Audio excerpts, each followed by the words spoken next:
그 이상은 하나님이시니라. 이런 제목으로 누가복음 강의를 이어가겠습니다.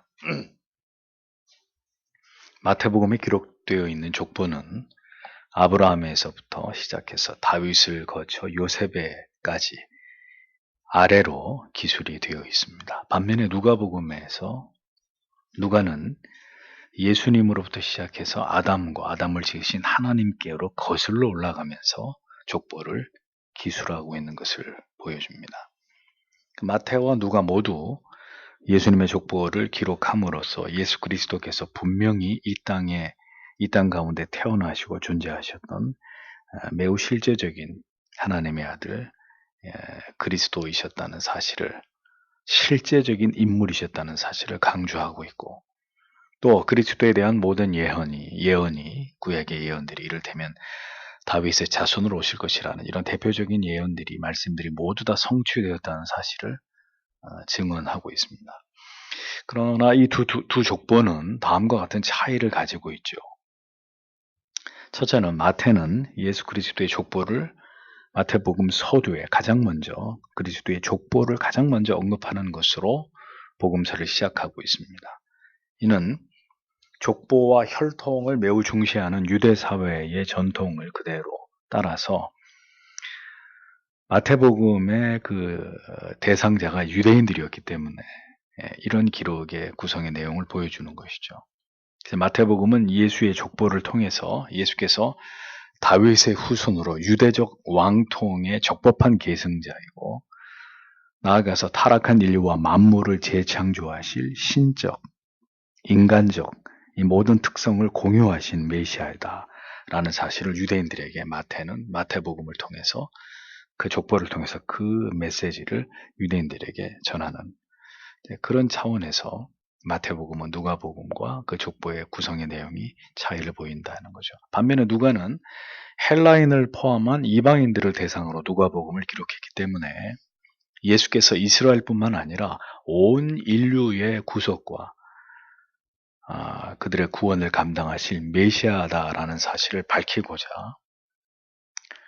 예수 그리스도 이전에 세례 요한의 이야기부터 시작해서 그 다음에 예수 그리스도를 통한 복음 전파가 어떻게 진행되었는지 이걸 순차적으로 보여주고, 또 그리스도께서 하나님의 아들이심과 동시에 인간의 혈통을 따라서 이 세상에 오신 인자이시다라는 사실을 강조하고 있는 것을 볼 수 있습니다. 두 번째는 마태의 족보는 언약 백성 이스라엘의 손주인 아브라함에서부터 예수 그리스도에게까지 이어지고 있고, 이를 통해서 마태는 예수가 유대인의 왕으로 오셨다라는 것을 유대인들에게 알리고자 했습니다. 반면에 누가는 예수 그리스도의 육신의 아버지인 요셉으로부터 시작해서 아브라함, 그 다음에 노아, 아담까지 결국 하나님께로 거슬러 올라감으로써 예수 그리스도께서 전 인류와 관련되신 분이다라는 것을 드러내고 있습니다. 셋째는 마태는 예수께서 법적인 아버지 요셉을 통해서 솔로몬, 다윗으로 거슬러 올라가므로 예수 그리스도께서 다윗의 위를 잇는 왕이심을 증거하기 위해서 하향식의 구성 방식을 택했고, 그래서 14대씩 세 그룹으로 족보를 통일성 있게 의도적으로 구성함으로써 마태의 족보에는 일부 인물이 누락되거나 중복되기도 하는 이런 패턴을 보여줍니다. 반면에 누가는 조상들의 명단을 아주 객관적으로 순차적으로 이렇게 나열하고 있는 이런 구성의 모습을 보여주죠. 넷째로 마태의 족보에는 5명의 여인이 등장을 합니다. 그 중에는 라합, 밧세바, 다말 같은 불륜을 저지른 이런 여인들이 포함이 되어 있습니다. 왜 이런 여인들, 이방에 또 그다지 드러내기 부끄러운 이런 행실을 지닌 여인들의 이름이 마태 족보에 나타나느냐, 이것을 통해서 예수께서 죄인들의 구주로 오셨다는 사실을 간접적으로 밝힘으로써 그리스도의 사랑과 긍휼을 더 부각시키고자 한 이런 마태의 의도가 마태복음에 기록되어 있는 족보에는 잘 드러나 있습니다. 반면 누가는 족보 기술상 원칙에 입각해서 부계를 따라서 기록하므로 여인들이 전혀 누가복음의 족보에는 여인들이 등장하지 않고 있는 것을 볼 수 있습니다. 다섯째는 두 족보는 아브라함부터 다윗까지는 일치하는데 다윗부터 요셉까지는 스알디엘과 스룹바벨 외의 모든 이름들이 불일치합니다. 마태의 족보는 다윗 다음에 솔로몬으로 이어진 반면 누가의 족보는 다윗 다음에 나단으로 이어집니다. 이에 관해서 학자들은 마태가 요셉의 가계를 따라 기록한 반면 누가는 마리아의 가계를 따라 예수께서 완전한 인간이시며 인간의 구속자이심을 나타내려 했기 때문이다. 이렇게 설명을 합니다. 또한 마태가 요셉을 야곱의 아들이라고 한 반면 누가는 헬리의 아들로 소개한 데 대해서는 그 차이는 당시 그 유대인들의 계대 결혼의 전통 때문에, 즉 헬라와 야곱 형제지간에 헬리가 후손이 없이 죽자, 형 헬리가 후손이 없이 죽자 동생 야곱이 헬리의 아내와 결혼해서 요셉을 낳았기 때문이다. 이렇게 설명을 하고 있습니다.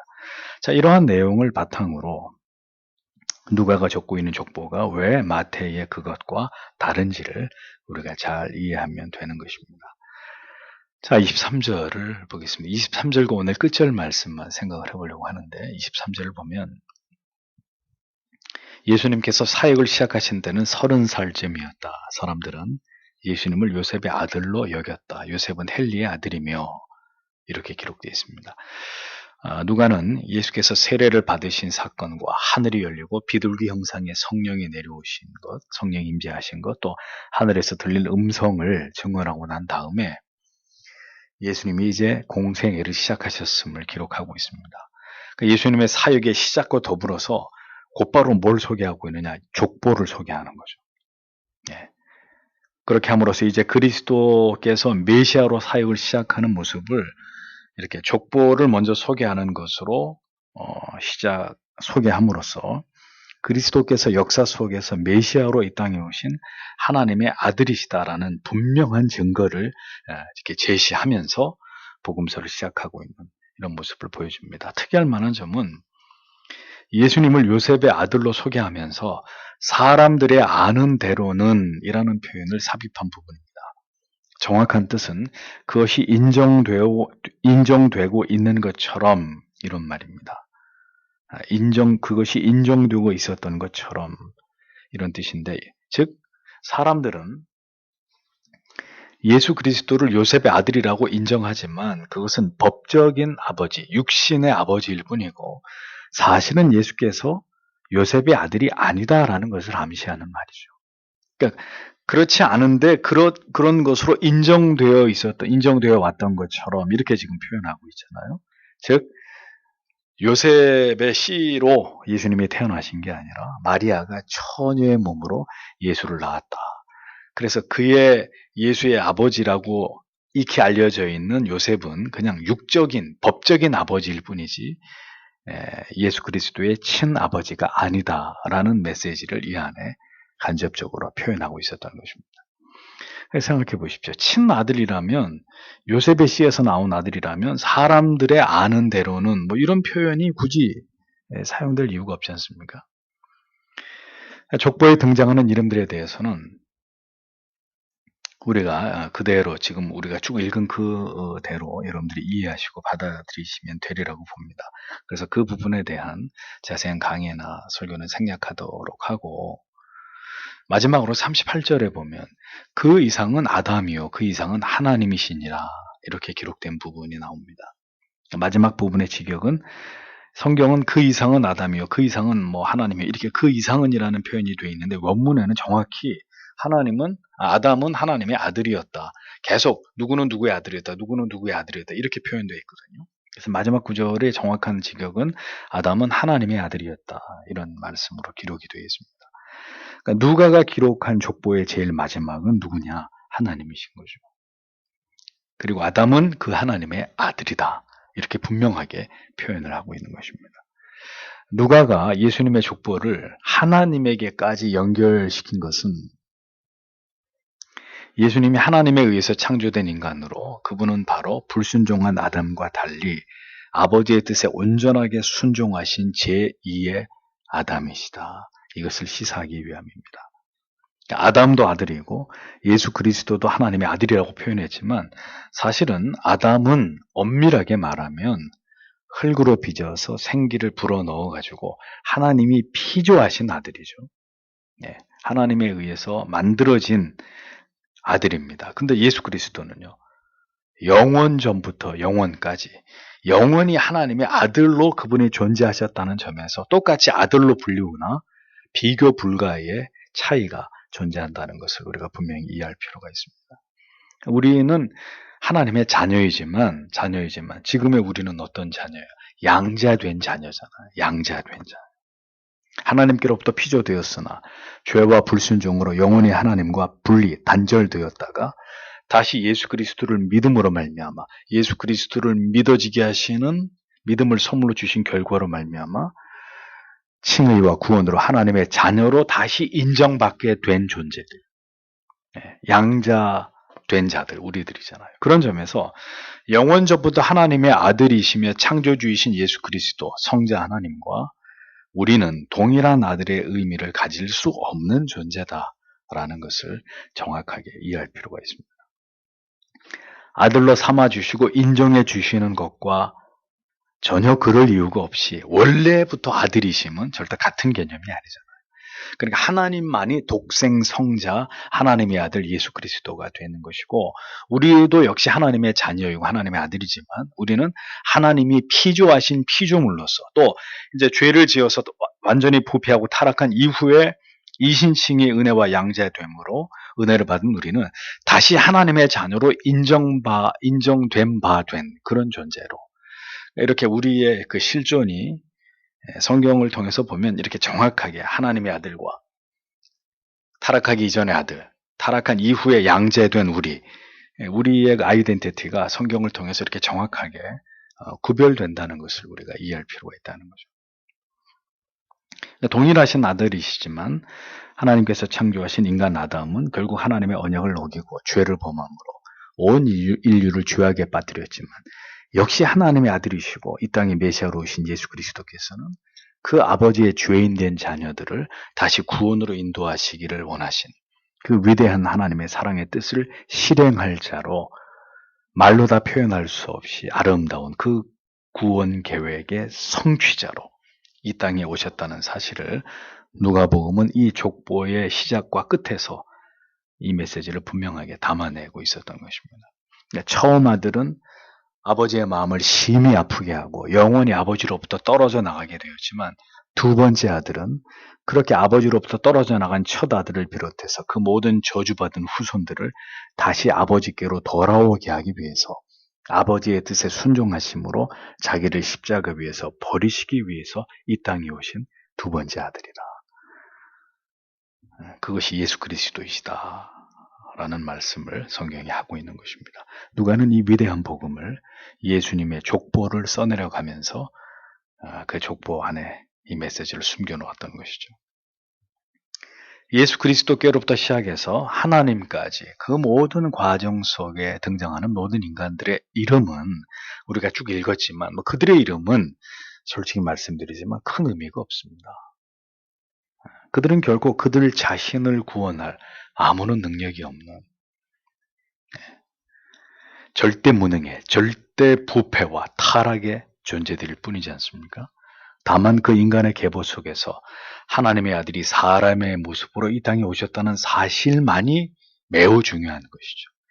위대한 구속사의 이 드라마의 시작과 끝이 그렇게 하나님에 의해서 시작되었고 하나님의 아들 성자 예수 그리스도에 의해서 완성된 것이다. 성경은 이것을 우리에게 분명하게 말씀하고 있을 따름입니다. 그렇게 우리를 사랑하신 성부와 성자와 성령 하나님의 열심을 이 죄인을 구원하기 위한 그분의 열심을 기록하고 있는 책이 바로 성경이다. 우리는 이 족보 안에서 그러한 깨달음을 다시금 얻게 되는 것입니다. 이 위대한 구속사의 계보 안에 들어있는 이름들, 이 이름들을 보면서 우리는 뭘 생각합니까? 우리가 여전히 죄인이고 세상에서 죄를 범하고 있다 할지라도 이신칭의 구원의 은총으로 오늘 우리가 부름을 받았다. 이 성경에 빛나는 이 족보에 나와 있는 택자의 계보 안에 우리도 예수 그리스도가 나의 구주이심을 믿고 의지하고 그렇게 하나님의 자녀로 이 세상을 살아가도록 하나님이 우리를 그렇게 이 족보 안으로 받아주셨다. 불러들이셨다. 우리가 이 족보를 보면서 그러한 무한한 기쁨과 감사와 소망을 우리도 하나님의 말씀 안에서 얻을 수 있는 자들이라는 거죠. 그런 은총을 입은 우리들이 이 세상을 살아가는 동안 가장 복된 자들이라는 거예요. 그러니까 이 진리가 오늘도 우리의 영혼 깊은 곳에서 가장 진정한 감사와 확신으로 새겨지기를 우리가 간절히 소망해야 된다는 것입니다. 누가복음의 족보를 통해서 우리의 창조주이시고 구속주이신 분이 우리의 아버지 하나님이심을 우리가 깊이 마음에 새겨야 합니다. 자신의 존재의 기원이 아버지와 어머니, 나를 낳아주신 아버지와 어머니라는 것을 언제 깨달아요? 갓난아이가 그걸 알아요? 어린아이들이 아나요? 모르죠. 그러면 그걸 깨닫기까지 갓난아이는 먼저 성장해 가야 되는 거죠. 그러던 어느 날 자기의 존재가 하늘에서 뚝 떨어진 게 아니라 아버지와 어머니를 통해서 그 사랑의 결과물이라는 것을 어느 날 아이가 이제 점점점 자라는 과정 속에서 그것을 인식하게 되듯이 그리스도인은 내가 어떻게 하나님의 자녀가 되었고 우리가 왜 하나님을 아버지라고 부르는지 왜 예수 그리스도를 하나님의 독생 성자로 우리가 믿고 고백해야 되는지 그것이 뭘 의미하는 것인지 이런 것들을 성경의 진리 속에서 올바로 인식하고 깨닫는 일은 우리의 신앙에서 매우 중요한 일이라는 것을 우리가 기억해야 합니다. 자녀가 만약에 아버지 어머니가 내 아버지 어머니가 아닐 수도 있다. 내 아버지 어머니는 지금 다른 곳에서 살고 계실지도 모른다.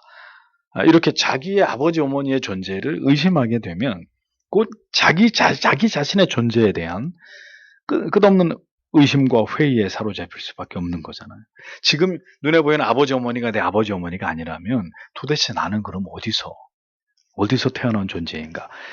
내 존재에 대한 회의와 의심에 결국 빠져들 수밖에 없듯이 우리가 어디에서 비롯되었는지에 대한 성경이 밝히고 있는 이런 기원에 대해서 올바르고 분명한 이해와 확신을 갖지 못하게 되면 그럼 나는 누구인가?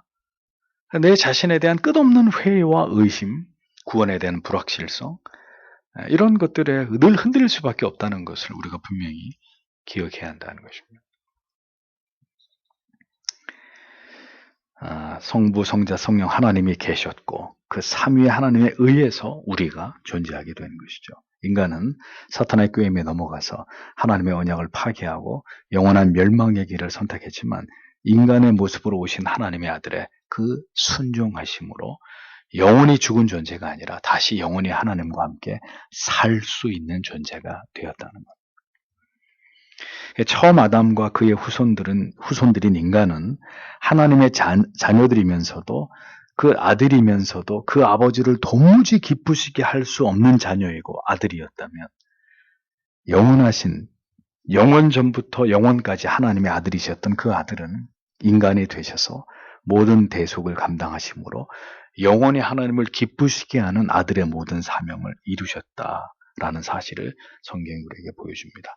그러니까 이것이 하나님과 예수 그리스도와 그리고 오늘의 우리를 설명하는 복음의 핵심적인 내용이죠. 그렇게 영원히 성부와 성자와 성령으로부터 피조된 우리의 존재는 결코 하나님과 떨어질 수 없는 존재이다 라는 사실을 성경이 말씀하고 있는 것입니다.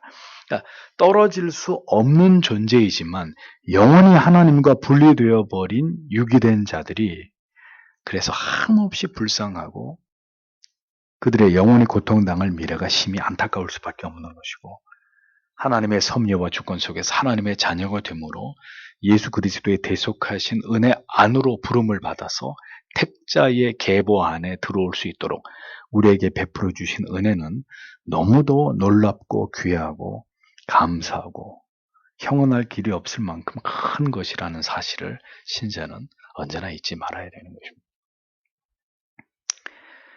여러분, 전염병이 창궐하고 인간은 절대로 인간의 생명을 지키고 보호할 아무런 힘이 없음을 깨닫게 되는 이때에 우리는 더욱 눈에 보이는 이 세상이나 세상의 것들,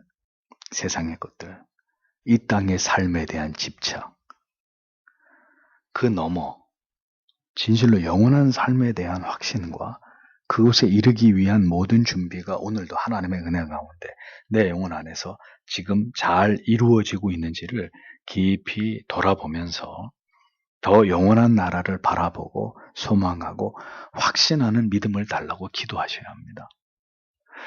여러분, 왜 이런 일이 일어나고 있느냐 하는 거죠. 왜? 왜 이 첨단의 과학의 힘을 빌어서 인간이 자기의 수명을 더 혁신적으로 길어야 90세, 80세, 90세인데 100년을 훌쩍 뛰어넘어서 200년, 300년을 지금 내다본다고 하는 이런 시대에 어이없게도 박쥐에게서 나온 코로나,